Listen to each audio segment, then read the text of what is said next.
जिसकी नियत सदा काम की तरफ ही रहती है।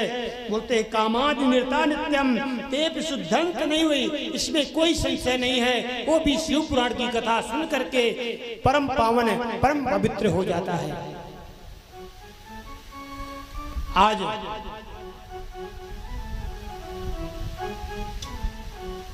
सूत जी समकारी से बोलते हैं सदा पाप रताए चा सताश दुराशया, जो सदा पाप में रत रहता है।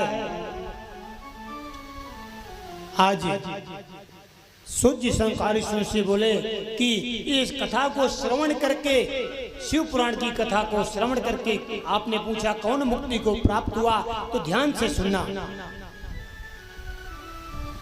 बोलते हैं कि एक देवराज नाम का किरात रहता है, महापापी रहता है। आशित किरात नगरे ब्राह्मणो ज्ञान दुर्बला, दरिद्रो रस विक्रेता वेद धर्मे परांगमुखा। बोलते हैं कि एक कीर स्वभाव का, किरात स्वभाव का मतलब है दुराचारी अत्याचारी देवराज नाम का एक ब्राह्मण रहता है। दरिद्र रस विक्रेता, सदा दरिद्रता की तरफ, मतलब दूसरे का धनन हनन करने की, जो किसी के पास महाराज जी धन न रहना दरिद्र नहीं, वो गरीब हो सकता है महाराज। अगर किसी के पास धन नहीं है वो दरिद्र नहीं है, वो गरीब हो सकता है। दरिद्र कौन है? करोड़ों की संपत्ति पड़ी है महाराज, अरबों की संपत्ति पड़ी है, फिर भी मानसिक संतुलन नहीं है, फिर भी उसका हम उपभोग नहीं कर पा रहे हैं महाराज। ना धर्म में कर्म में 2 रुपया लग पा रहा है, परिवार में ना बीबी बच्चे को मान रहे, ना बीबी पति को मान रही है, ना बच्चा पति को मान रहा महाराज। सब अधर्म में पैसा जा रहा है, फिर भी धर्म के लिए एक शब्द नहीं निकलता वहां। और किसका धन कैसे हम हनन कर लें, इसका धन कैसे हनन कर लें, भरा रहे हैं। दुराचार में धन जा रहा है, गलत रास्ते पे धन नष्ट हो रहा है, बीमारी में, केस में, फिर भी हम धन संग्रह करने में लगे हुए हैं। लेकिन धर्म का कार्य करने के लिए जो कभी आगे पग नहीं बढ़ाता, सबसे बड़ा दरिद्र वो है महाराज, कि धन रहते हुए भी भूखा पड़ा रहता है, दूसरे की धन की लालसा करता है। वो दरिद्र, जिसके पास धन नहीं है वो गरीब हो सकता है महाराज, वो दरिद्र नहीं है। बोले सदगुरुदेव महाराज की जय हो। तो बोलते हैं दरिद्रो रस विक्रेता, जो देवराज नाम का ब्राह्मण है महादरिद्र है, रस विक्रेता, रस का। ब्राह्मण को महाराज जी कभी अगर गाय रखना चाहिए तो गाय का दोहन अगर दूहे तो उतना उसको दूहे कि अपने घर परिवार में उसका सेवन कर सके, ना कि बेचने के लिए, ना कि व्यवसाय करने के लिए। ब्राह्मण को यहाँ तक है, आजकल तो समय चेंज हो गया है, नहीं खेत में जो हमको भिक्षा में प्राप्त हो जाए उससे हम अपने जीवन का अर्जन करें, खेत तक जोतने के लिए। लेकिन चलो आज समय के हिसाब से मेहनत मजदूरी करके कमाए, लेकिन किसी की धन में गलत दृष्टि न डाले। यहाँ तो बोलते हैं कि ये जो देवराज है इसका स्वभाव क्या है? सा विप्रो क्षत्रिया वैश्य शूद्राश्चापि तथा परः हत्वा नानामिषेणैव तद्धनमापराहतः। ध्यान से सुनना, ये देवराज नाम का जो इंद्र है, सूत जी बोलते हे समकारिष्यो, ये जो देवराज है इसके लिए कोई फर्क नहीं पड़ता कि सामने वाला कौन है। सा विप्रो क्षेत्रीय वैश्य, चाहे विप्र हो, चाहे क्षत्रिय हो, चाहे वैश्य हो, शूद्राश्य तथा परा। शूद्र का मतलब जो हमारा सेवक, कोई शूद्र जात नहीं होती। इससे और बातें क्या आ गई कि आज एक बात को लेकर के रामायण में भी चल रहा है कि ढोल गमार शूद्र पसनारी सकल ताड़ना के अधिकारी। शूद्र को तो शूद्र है कौन महाराज? शूद्र कोई जाति है क्या? अभी आप सृष्टि की कथा में श्रवण करेंगे कि सभी सृष्टि मनुष्य रूपा से ही पूरी सृष्टि चली है, तो फिर शूद्र कहाँ से मारा? ये वर्ण संप्रदाय क्यों बनाया गया है मालूम है? क्योंकि हमारे घर में अगर 4 हैं तो कोई बड़ा है, किसी को जब कंपनी चलती है तो किसी को सुपरवाइजर बना दिया गया, किसी को मैनेजर बना दिया गया, तो इसलिए किसी को बड़ा पद दे दिया गया, छोटा पद दे दिया गया। उसी प्रकार वर्ण संप्रदाय को जब आगे सृष्टि चली तो सबको अपना अपना कार्य दे दिया गया कि तुम एक कार्य करो, सेवक का कार्य करो, तुम देखभाल करो, तुम व्यवसाय करो और तुम पूजा पाठ। और जिसको जैसा कर्म दे दिया गया उनकी जो आगे संतान हो गई तो बोले आगे सृष्टि बढ़ेगी और सृष्टि में मर्यादा बनी रहेगी, इसलिए इसको वर्ण संप्रदाय में बांट दिया गया महाराज। कोई छोटा कोई बड़ा नहीं है, अपने कार्य में रहते हुए अपने कार्य को इतनी अच्छी तरह अगर करें तो एक रायदास जो है, रायदास घर में आप जानते हैं रायदास संत को सभी उनकी पूजा करते हैं, सबरी की सभी पूजा करते हैं महाराज। दूसरी बात और शूद्र किसको बोलते हैं कि वेद में आता है, हम अपने मन से नहीं बता रहे, रामायण में भी है कि ब्राह्मणों सम्मुखमासीत बाहु राजन्य कथा उरु तदस्य। उरु कौन है? तदस्य शूद्रो पद्मो। शूद्र कौन है? नारायण के चरण है। ब्राह्मण क्या है नारायण के? ब्राह्मणों सम्मुखमासीत बाहु राजन्य। राजा जो है राहु है, छत्री। वैश्य, वैश्य जो है कौन है? पेट है। तो जब पूजा किसकी होती है? आप लोग पूजा करते हैं, किसकी करते हैं? चरण की पूजा करते हैं। चरण की तो पहले होती है, तो पूजा किसकी होती है महाराज? शूद्र हो जाए शूद्र, तो शूद्र कोई महाराज जी गलत शब्द नहीं, इसको गलत में साध दिया। सुअद्र जो परम शुद्ध है महाराज वही शूद्र है। शूद्र सुअद्र जो परम शुद्ध है वो शूद्र है, नारायण के चरण है। बोले सतगुरुदेव महाराज की जय हो। आज बोलते हैं कि शुद्ध चापी तथा नरा जो परमात्मा का परम भक्त है, जो परम स्नेही है, चाहे कोई भी हो, लेकिन जो आज हत्वाना विशेषणा इनको मार देता है और मार करके उनका धन छीन लेता है। कौन? देवराज नाम का जो विप्र है।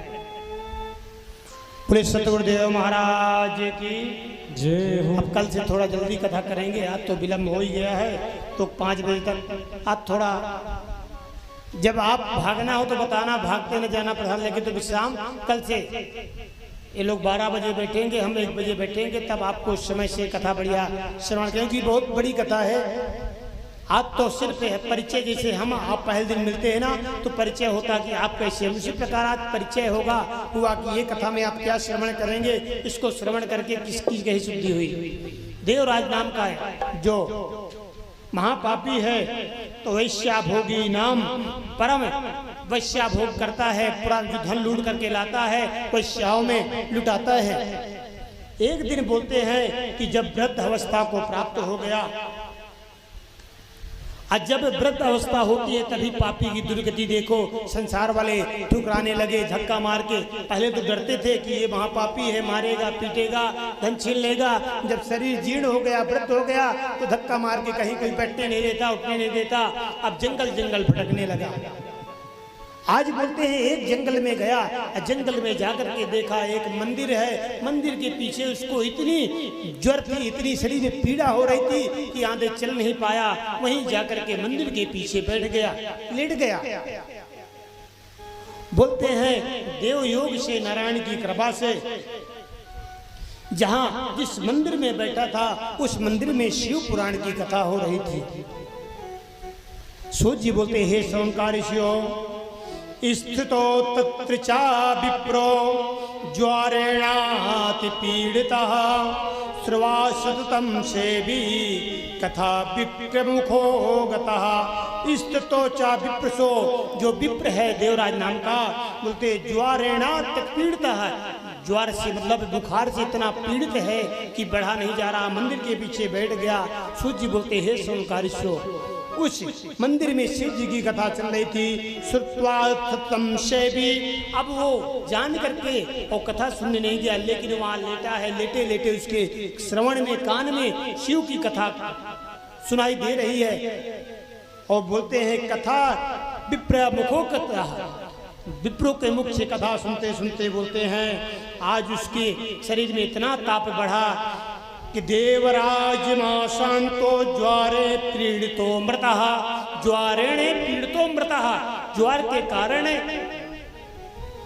गोविंदाय नमो नमः हो गया, मृत्यु को प्राप्त हो गया।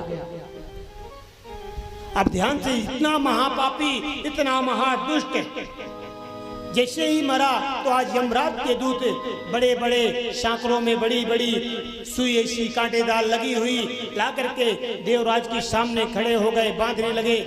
जैसे देवराज कांपने लगा, आज जैसे ही देवराज कांपने लगा उसी समय हाथ में त्रिशूल लिए, त्रिपुंद्र धारण किए हुए, भस्म लगाए हुए, रुद्राक्ष धारण किए हुए कुछ गण वहां आ गए और बोलते हैं सभी यम के गणों को मार मार के भगाने लगे। बस ज्यादा देर की कथा नहीं है, 20 मिनट की और कथा है, लेकिन जानते हैं कि घर में काम है, विलम्ब है, तो कल से आप लोग भी अगर समय से आएंगे, 1 बजे से देखते हैं कि जब व्यास जी बैठे तो समय से अगर आएंगे आप लोग तो समय से कथा प्रारंभ होगी। तो 1 बजे 12:30 1 तक आज 10 मिनट की कथा और बोल के अब विश्राम, फिर ठीक है। तो देवराज आज जैसे ही कांपने लगा तो भस्म धारण किए हुए बड़े बड़े जटाओं में हाथ में त्रिशूल लिए आकर के यम को गणों को मार मार भगाने लगे। यम के गण को जब मार के भगाए, सभी यम के गण जाकर के यमराज से प्रार्थना किए, महाराज आज हमको पहले आप लिस्ट लिख करके अब बता दीजिए कि हम कहाँ कहाँ जाए करें, किसको किसको लेने जाएं। बोले हुआ क्या भैया ये तो बताओ।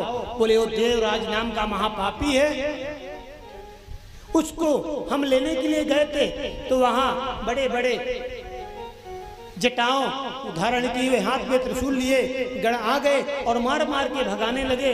हमने बोला नहीं ये महापापी है। अब कौन आ गए बचाने के लिए? बोले कितना पापी हो, उसने शिव पुराण की कथा सुनी है, कैसे यमराज अपने दूतों को बोला चुप हो जाओ, चुप हो जाओ, हमारा कारोबार बंद हो जाएगा। बोले क्यों? बोले जिसका तुमने नाम लिया है उसके नाम सुनने से लाखों पापी तर जाते हैं। नाम कोटि खल सूरत विसारी, करोड़ों खल पापी जो है नाम सुनने से, नाम श्रवण करने से तर जाते हैं। अगर तुम यहाँ उसका नाम ले लोगे जिसका नाम लिए हो तो यहाँ सभी पापी तर जाएंगे महाराज, स्वर्ग को चले जाएंगे, हमारा कारोबार बंद हो जाएगा। बोले जहां पर भी, धीरे से बता रहे हैं कि जहां शिव का नाम, नारायण का नाम लिया जाता हो, नारायण की कथा एक बार भी सुन लिया हो, उसको तुम कभी सताना नहीं, फिर वो हमारा काम नहीं हो। नारायण का काम है कि उसको कहाँ भेजना है, उसको कौन सी पदवी प्राप्त कराना है। आज देवराज इंद्र को इतना पापी था, कथा श्रवण करने के कारण बोलते हैं कि ले जा करके आज शिवलोक की प्राप्ति हुई। शिव जी अपने बोलते हैं कि धन्यस्तम शिव पुराणस्य कथा श्रवण पावनी, यस्या श्रवण मात्रेण पापियाना विमुक्तः। बोले धन्यस्तम शिव पुराणस्य कथा परम पावनी जो महापापी देवराज इंद्र भी आज पवित्र को प्राप्त हो गया। काल भोलेनाथ जी का जा करके आज गण बन गया, शिव जी की सेवा में लग गया। बोले सतगुरुदेव महाराज की।